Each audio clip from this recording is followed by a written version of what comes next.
He said an hour later we wouldn't have got near the place. Jim,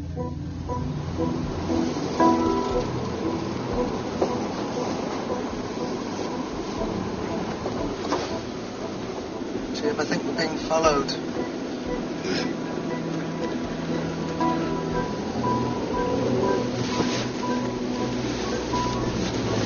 You're not getting up, you followed us.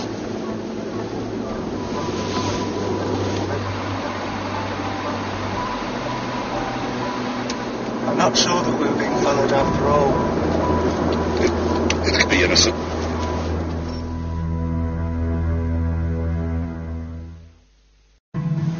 We had fruitlessly scanned the newsstands for references to Bilderberg. There was nothing in the mainstream papers. Jim said that a media blackout was in operation. I didn't know what to think. But there was one exception. The Weekly News is a tiny English-language parish newspaper for British expats. They've gone big on the story. We're going to meet with the reporter from a local newspaper in Lisbon who's given heavy attention to the upcoming Bilderberg meeting, and we share all the information we can get with each other. And that way we can expose the jackasses. We got an email through from New York saying, you know, how can you allow these people to meet in your country? And I sent an email back to the guy and said, who are they? I've never heard of them. Who are Bilderberg? He sent me back some information and found that this was rather tip of an iceberg. So are you finding yourself thinking up conspiracy theories? I find myself out of my depth, actually. Yes, if 10% of these people came to this country in the normal way, it would be in all the newspapers. What is the agenda that we shouldn't know? These are powerful people. They have the ability to steer the way the world will go. Jim and I spent the day at the Weekly News. It turned out that Paul's suspicions about Bilderberg were slightly less objective than they'd first seemed. But a lot of Christians believe that we are in end times, and the Bible generally talks of the way that the world will move. A sense of disorder, of children not respecting their parents, of extreme. And it would appear to suggest also that we move towards the forming of a very powerful group. Do you think Paul's getting a bit carried away thinking this is... Well, I consider the bad guys now. I don't know if they're actually Satanists or not. We're not Satanist. I mean, we're talking actually Satan, himself. Does Paul think that this is some kind of biblical prophecy being fulfilled? Uh-huh. I don't know. I really don't know. Mother, your dutiful son is playing kick the can in Portugal on Wednesday morning. Thank you. The next day brought a strange development.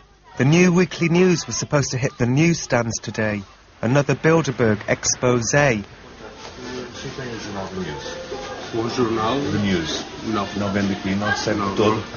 Não segue o APN. No. We're 5 kilometers away from where the Bilderberg conference is being held, and the newspaper's not here. This is the very first time ever, in all the years we've been working with this paper, that this has happened. That it gets distributed in the Algarve and it doesn't get distributed in this area. Amazing. One of the Bilderberg members is the owner of the printing press that prints Paul's newspaper. And they control the... distribution. Uh-huh. You can have a crooked mind and think, is it a coincidence that the man that prints our papers, could that be that man had anything to do with it? But the paper did appear a few hours later. Fred and Brendan were just being paranoid. We were all becoming a little paranoid. It is easy to be sucked up into the paranoia.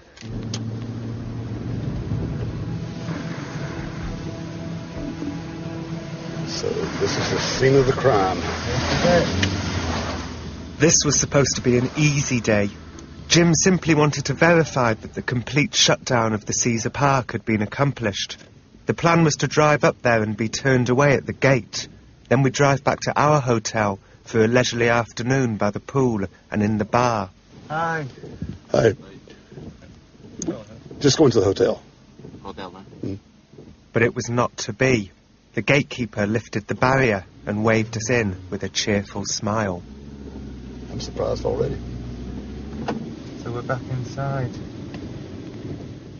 So I saw those cops deploying yesterday, I thought. Thought this would be it. The hotel was deserted. There was nobody else there. This was unnerving. We had lunch and quickly left.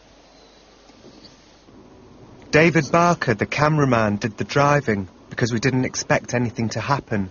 But something did happen, so I picked up my home video camera. Well, there's nothing subtle about it, is there? Somebody tailing us again? Yep. Yeah, I can see him in the rearview mirror back there.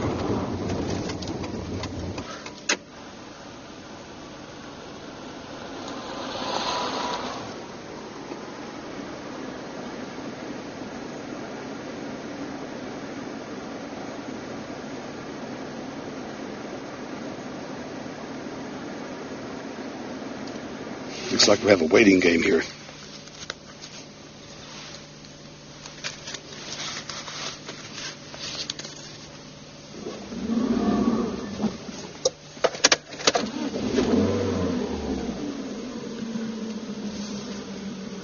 The other poor fool doesn't know what to do. He doesn't know if we're going to turn around and go the other way.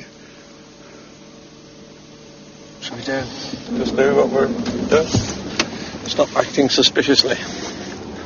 Abide by the rules, the laws of the country. And we're not breaking any law. Here he comes. He's behind it now.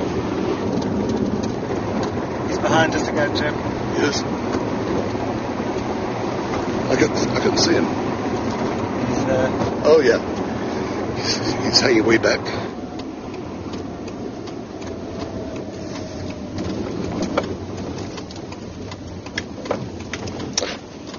Is he pulling up? Oh, yeah, he's stopped.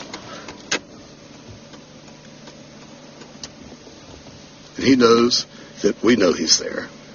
So who could it be? Bilderberg security of some kind. He's not going to move till we move.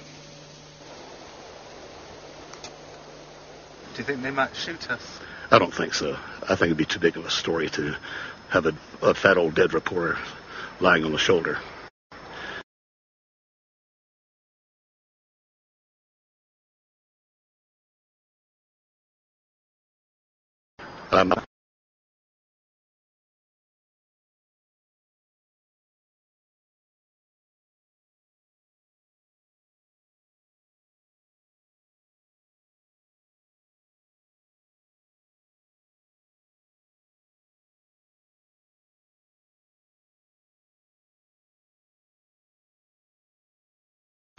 More humorist. I tell them that. That'll help. We were followed back to our hotel. Is he still there? Yeah, he's still there. He keeps stepping behind a tree. We're playing peekaboo.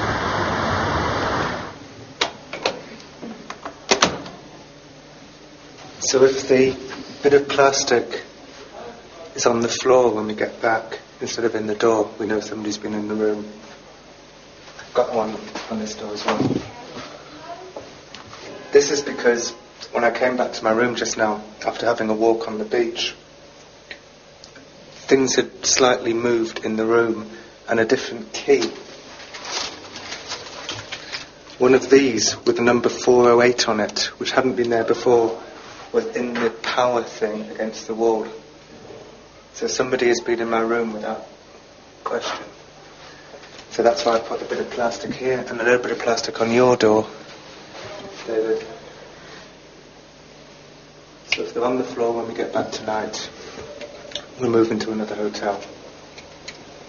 Our surveillance continued for the rest of the evening. A man in a car followed us to a bar and then to dinner, and eventually I telephoned the British Embassy. No, it's okay. We're being followed. Well, we don't really know what to do, having never been followed before. No, he's with us. There he is. I explained to the British Embassy that I was essentially a humorous journalist out of my depth, and they replied with an extraordinary statement. They said that the Bilderberg group was way out of their league, that they were just a little embassy. He's still with us. You let a car get between us. Well, I don't know. I was hoping that maybe there was something you could do. Later, the British Embassy phoned me back and said they'd spoken with the Caesar Park and had been told that nobody was following us. They said we must be imagining it. They said it was all in our minds, and how could they call off someone who didn't exist? I'm a goddamn idiot.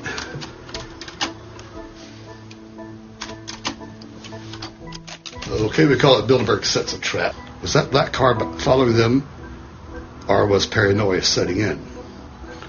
Barker, who was driving, suddenly stopped at the roadside and the car sped by. So they were not being followed on a public highway, right? Wrong. You guys will check me for accuracy on this while we do it. Tucker climbed several steps to the swimming pool area. Chaser ran behind a tree and the two played peekaboo. When Ronson and Barker joined Tucker, they reported two new stalkers in the hotel lobby. How did they know the two men were stalking?